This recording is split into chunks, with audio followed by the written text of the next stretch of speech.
may not think of Minneapolis and St. Paul as a tourist destination, but perhaps at the end of this video, you will see why the Twin Cities are some of the best cities to hang out in. So sit back, relax, and enjoy the ride as we take you on a tour of Minneapolis and St. Paul. Bob Dylan, a Minnesotan himself, called the Twin Cities rock and roll towns. Another Minnesotan rock star, Prince, filmed his popular Purple Rain video at a First Avenue nightclub here. Minneapolis is the bigger twin of its sister city, St. Paul, which is the capital of Minnesota, just a 20-minute drive from Minneapolis. The Mississippi River, as well as providing some of the best views of the skyline, also played a key role in the development of this major Midwest metropolis.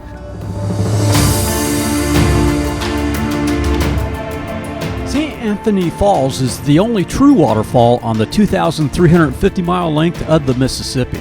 It was at these falls where water power, river transportation, and railroads came together that the industrial heart of the upper Midwest began to beat in the mid-1800s.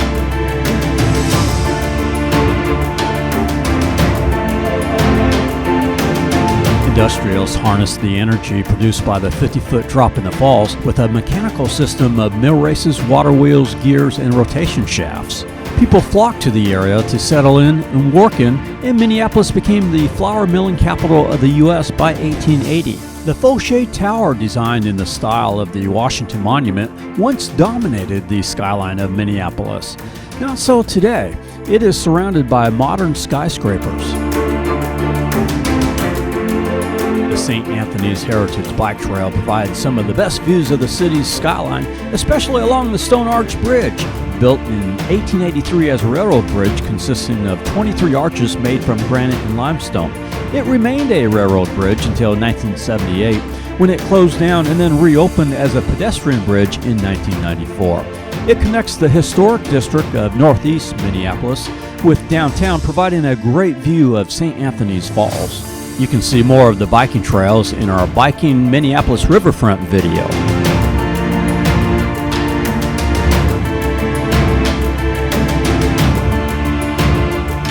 Minneapolis has a blend of modern art and vintage architecture.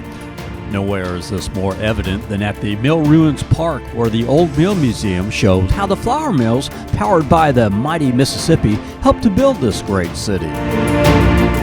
The neon gold metal sign still shines brightly above the old Washburnade Mill as a testament to the city's proud heritage. Next to the Old Mill Museum is the modern architecture of the Guthrie Theater. We now move from the old flour mills to an amazing modern architecture marvel, U.S. Bank Stadium. In 2016, the NFL's newest stadium to date opened up on the grounds where its predecessor, the Metrodome, used to be.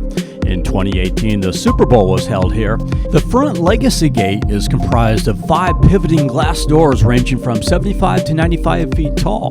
When open, the Legacy Gate connects the stadium to its adjacent urban plaza. The translucent roof withstands the brutal weather of Minneapolis winters while providing natural daylight inside. On the other side of downtown is another state-of-the-art sports facility. Target Field, home of the Twins, opened in 2010. The sign in center field features the original Twins logo from 1961, which is 2 characters dressed in old uniforms, Minnie and Paul.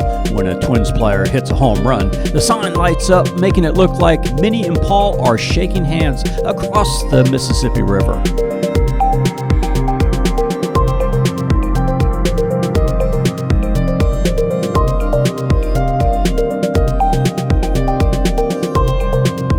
Minneapolis is also a city of art. We move across the east side of the river to a popular hangout, Northeast Minneapolis.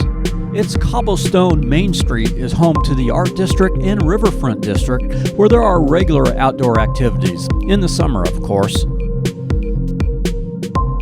The Pillsbury Mill was the largest flour mill for 40 years, starting in 1881.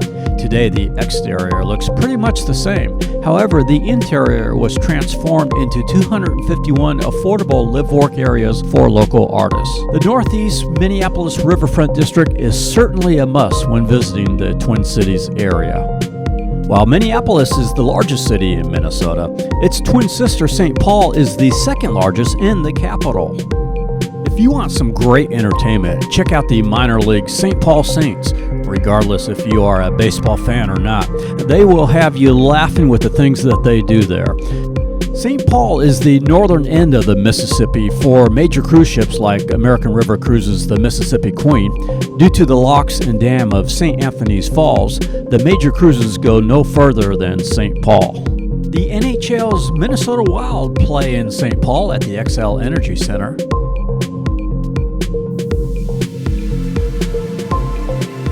Minneapolis may have brutal winters, but in the summers there are plenty of opportunities for outdoor recreation with its lakes, parks, and bike paths.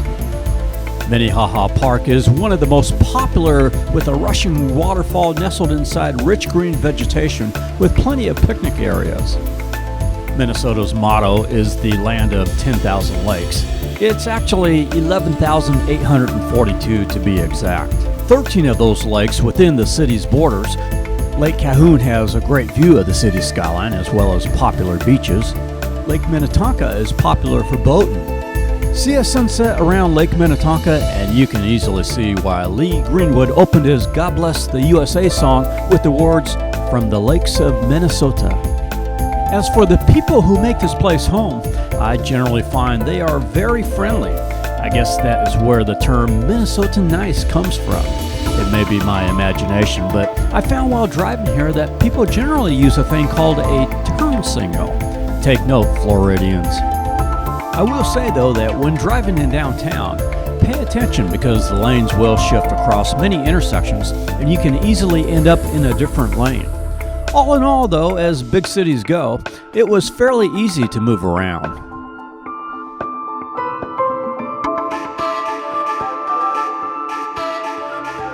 As with the formation of any great city, there are also struggles and tough times to overcome. Minneapolis experienced that when during the rush hour on August 1st, 2007, the I-35 West Bridge collapsed. There is a memorial along the West River Parkway that pays tribute to the 13 people who sadly lost their lives that day, and the 145 others who were injured. Amazingly, the new replacement, St. Anthony Falls Bridge, opened just 13 and a half months later. As Minneapolis takes inspiration from its rich history, it surges to the future, continuing to be one of the real gems of the Midwest. Come visit, and perhaps, like Bob Dylan, Prince, and world-traveling magician Nick Sharp, you will develop a love for the Twin Cities. I hope you have enjoyed our tour of Minneapolis and St. Paul. We are Tampa Aerial Media. We shoot stock footage and travel videos across the USA.